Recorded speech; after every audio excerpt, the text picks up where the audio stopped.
Bruce, as a screen tough guy, you're going to have to suffer what all movie heroes suffered. Challenges from exhibitionists and nuts asking you to fight, challenging you to fight. It's already begun to happen, hasn't it? Yes, it has. How do you deal with it? When I first learned martial arts, I too have challenged many established instructors. And of course, some other challenging me also. But what I have learned is that challenging means one thing, is that what is your reaction to it? How does it get you? Now, if you are secure within yourself, you treat it very, very, very lightly, because you ask yourself now, am I really afraid of that man? Or is that man, do I have any doubt within me that he's going to get me? But if I do not have such doubt, and if I do not have such fear, I would certainly treat it very lightly, just as today the rain is going on strong, but tomorrow, baby, the sun is going to come out again. I mean, it's like that type of a thing. Of course, they can't lose by challenging you. Even if they lose, they get the publicity of being a guy who actually fought. Well, let's face it. I mean, in Hong Kong, can you have a fight? I mean, a no-hold-bar fight. Is it a legal thing? It isn't, is it? And to me, you see, a lot of things, I mean, you know, like challenging and all that, I am the last to know. I am always the last to know, man. I mean, I always find out from newspapers, from reporters, before I personally realize what the hell is happening.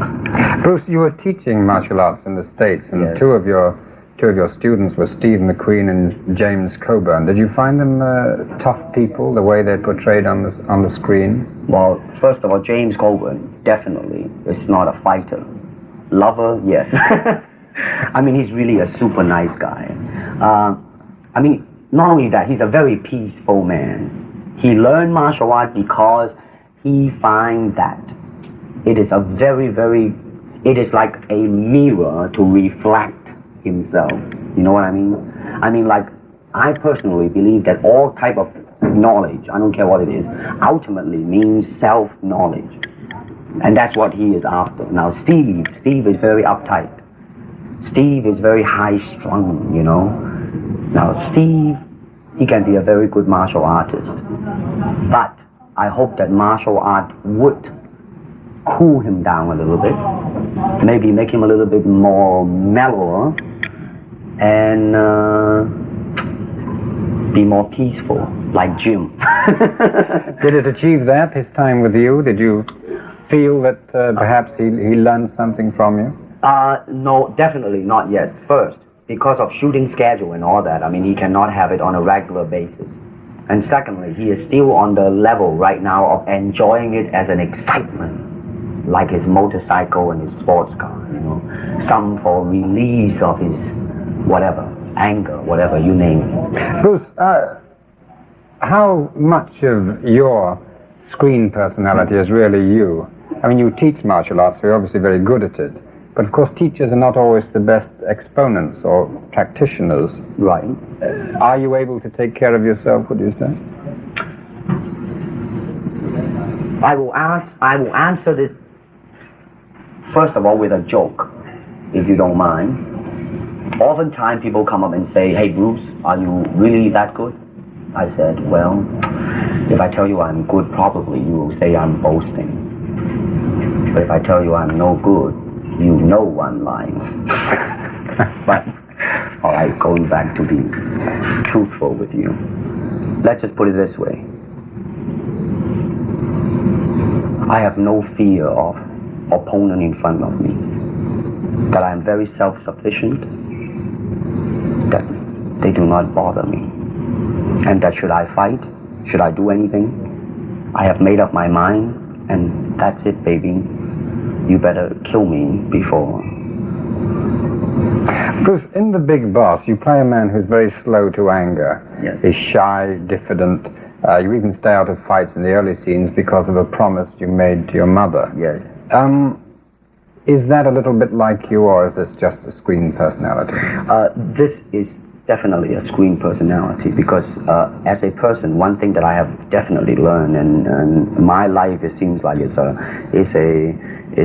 a life of self-examination and self-peeling of myself bit by bit, day by day, is that I do have a bad temper, a violent temper, in fact. So that is definitely, some people that I am portraying, not Bruce Lee as he is.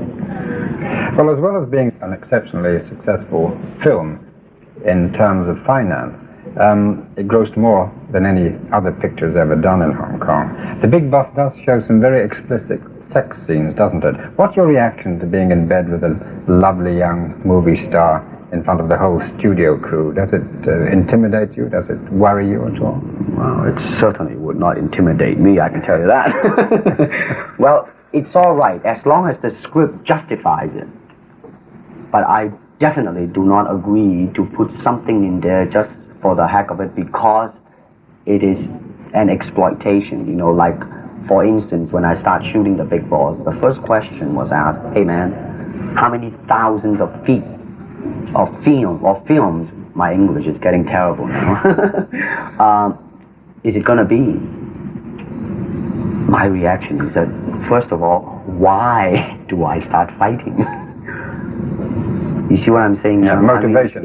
Definitely. You see, but it seems like to be the thing now that they go for blood, sex, just merely for the sake of sex and merely for the sake of blood. May I ask you a question Sure, that's been puzzling me since I saw the film? Yeah. At the stage where you decide you're going to get revenge, and yes, that's obviously leading up to the climax, right, you suddenly decide to go off and make love to a girlfriend in a bordello. Yeah. What's the motivation for that? Now, the way I look at that, that was a suggestion of the director. And I accept it in such a way, and that is him being a very simple man. When all of a sudden he made up his mind that he's gonna go and either die, either kill or be killed, right? So he walked past by. It's a kind of a sudden thing of human being that a thought just occurred. Well, doggone it, man, such is the basic need of a human being. I might as well enjoy it, man, before I kick the bucket, like that type of an attitude. You cannot say it's just an occurrence, I think you'd probably agree, Bruce, that the thing that's limited the appeal of Chinese films to Western audiences is that it's very unusual to find a Chinese actor who can act. And when I say that, I mean act in the Western style, in a manner that would make non-Chinese pay money to see them.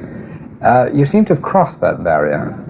How do you think you've achieved it? Do you think it has to do with your time in the United States? Oh, You studied there, didn't you? Yes, it definitely has, because when I first arrived there, I did the Green Hornet, television series back in '65.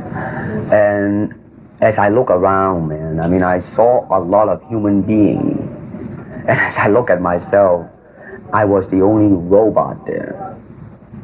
Because I was not being myself, and I'm trying to accumulate external security, external technique, the way to move my arm, but never to ask and say what Bruce Lee would have done if, the word if, such a thing happened to me. When I look around, I always learn something, and that is to be always yourself.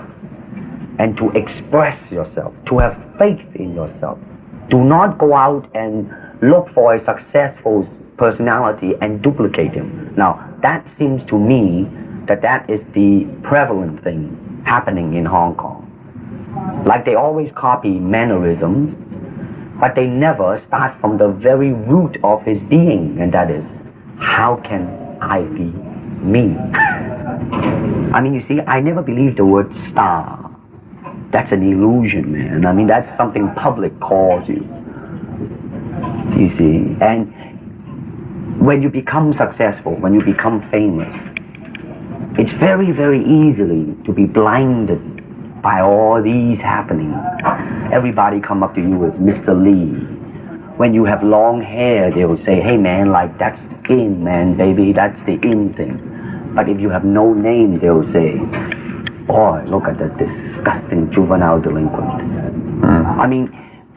To too many people are yes, yes, yes to you all the time, you see. So unless you really at that time have gone through quite a lot and understand what life is about, and that right now, man, some game is happening, and realizing such that is a game, fine and dandy, then it's all right. But most people tend to be blinded by it because, I mean, if things are repeated too many times, you believe in it and it becomes a habit. The danger is believing the public impression of you, That's isn't right, it? man. Your father warned you about the bad things in show business. Yes. Have you met them too? Oh. Apart from the I illusion. mean, of course. Of course. You seem to have come out of it remarkably well. Well, let me put it this way. To be honest and all that, I am not as bad as some of them. But I definitely am not saying that I am a saint. Okay?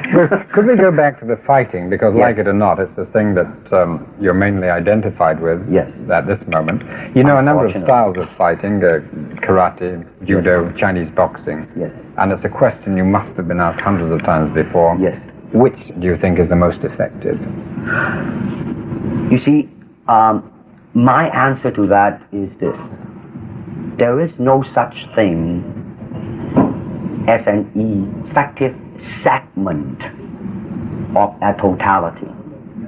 By that I mean, I personally do not believe in the word style.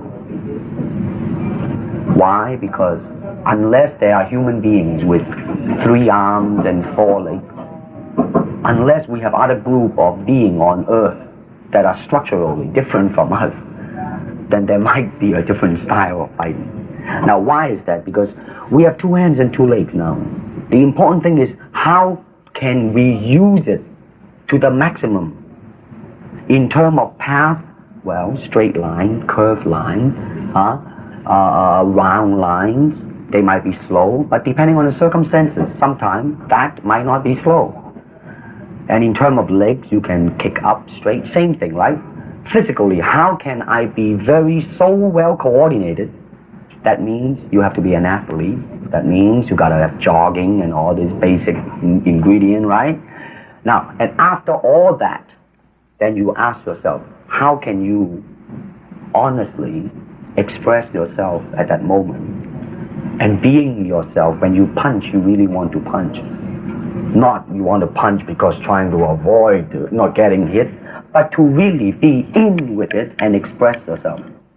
Now that is to me the most important thing, and that is how can I, in the process of learning how to use my body, to understand myself. Now the unfortunate thing is, now there's boxing, which use hands, judo, which is throwing.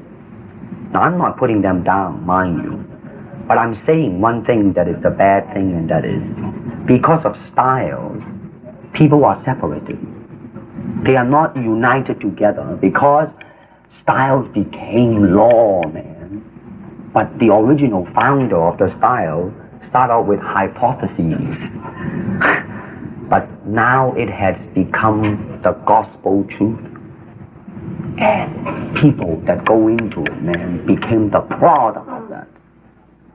It doesn't matter how you are, who you are, how you are structured, how you are built, how you are made. It doesn't matter. You just go in there and be that product. And that, to me, is not right. Bruce Lee, thank you. Ted, I thank you, man.